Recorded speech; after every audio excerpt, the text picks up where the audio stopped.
Hey folks, it's SenileSarge, and today we're going to be talking about Icarus Beta Weekend number 4. So for those that haven't had an opportunity to play this game, it is a great game. It's a survival title. Right now it's kind of in a really interesting beta period, where they're kind of doing different weekends. So every 2 weeks you get an opportunity to actually play the game.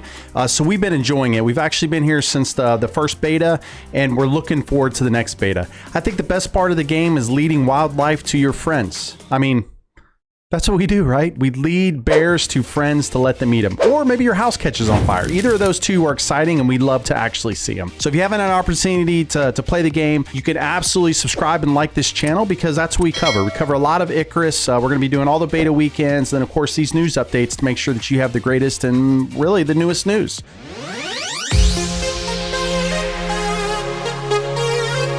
All right, welcome back. So what we want to do initially is we want to kind of talk about Beta Weekend 4 and really the changes that have happened moving into this next weekend. So the first thing is we all knew that there was going to be multiple betas that were going to be happening. It always usually starts on Fridays around 8 p.m. Eastern Standard Time, 5 p.m. Pacific Standard Time, and then it usually ends on Sunday. I think it was the first beta, we actually got an extra day, so it went into Monday, and we're going to be doing the exact same thing for this one. So the good news with the changes on this one, you're actually going to get another day on Monday to play the game. The other thing with it, we were supposed to have Desert Biome was supposed to be happening this beta weekend, but that's changed. We're actually going to have a mission that's going to happen. We're going to talk about that, and I mean, you can see it here on the screen, but we're going to be talking a little bit about that mission. Everything has kind of been moved to the right 2 weeks, so it looks like the new release date, give or take, is going to be December 4th. I suspect that may change. The one good thing about the developer is they're making changes based on the community, what we're saying, and I really enjoy seeing that, and I appreciate it. So the first thing I want to talk about is the mission briefing, Broken Arrow. That's actually going to be coming up. The Mammoth last beta weekend was an example of a mission, and this one looks like it's going to be the same. So we're going to have to go out, get some enzyme warheads from 3 down transforming satellites. They're going to show up on the map just like the Mammoth did. So when you press M on your keyboard, pull that up, and you should be able to see exactly where they are. I'm not going to read all this to you, but they're crashed satellites. You go out. Obviously, we're going to do something when we get there, and we're going to have to figure that out once that happens. Probably the thing that's most exciting to me is that we have new wildlife.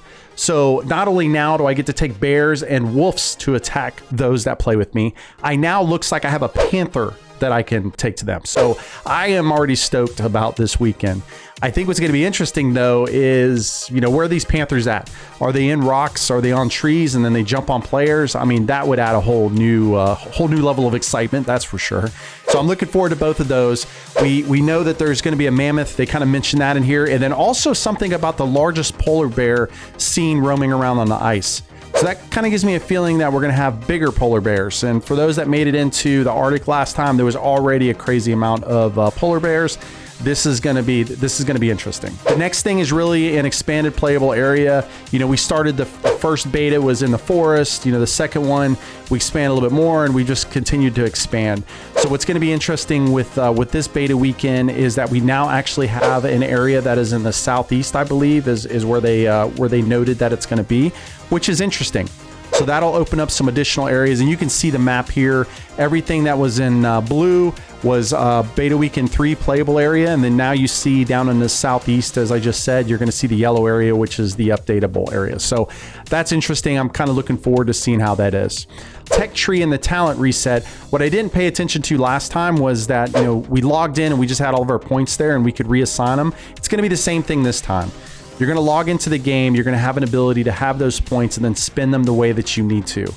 I think that's great. They're not resetting the characters. It doesn't look like they have rebalanced some stuff and done some minor tweaks and changes, which is perfectly fine. One of the things they have done is reduce the number of blueprints awarded for each level. I think for new players, this should be interesting, because I don't know. I mean, I think the blueprints were actually in a pretty good area, but we're going to see kind of what they do and what that looks like. I also really enjoy this picture because there's a polar bear chasing somebody on top of a satellite, and that's going to be one of you. I don't know who, but one of you is going to be doing that as well.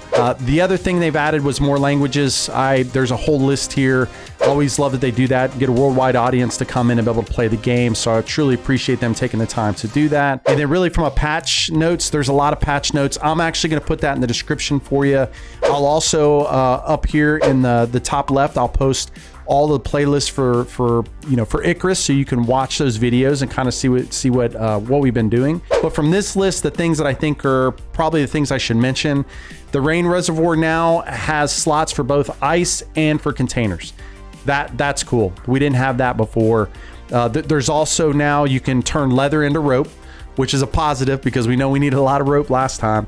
And then the other thing is, which this one's interesting, now only players dropship will show on their mini map rather than all prospectors. So if I understand that correctly, you're going to see your dropship, but you're not going to see other people's dropship, which is perfectly fine. They've done some rebalancing to animal respawning, which I think is probably a pretty important one.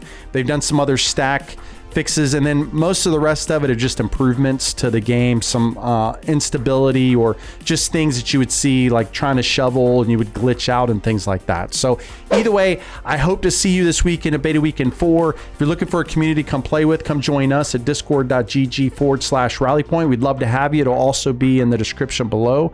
I hope you enjoy these videos, and we will see you this weekend playing the game. Have a good one, and we'll talk to you later.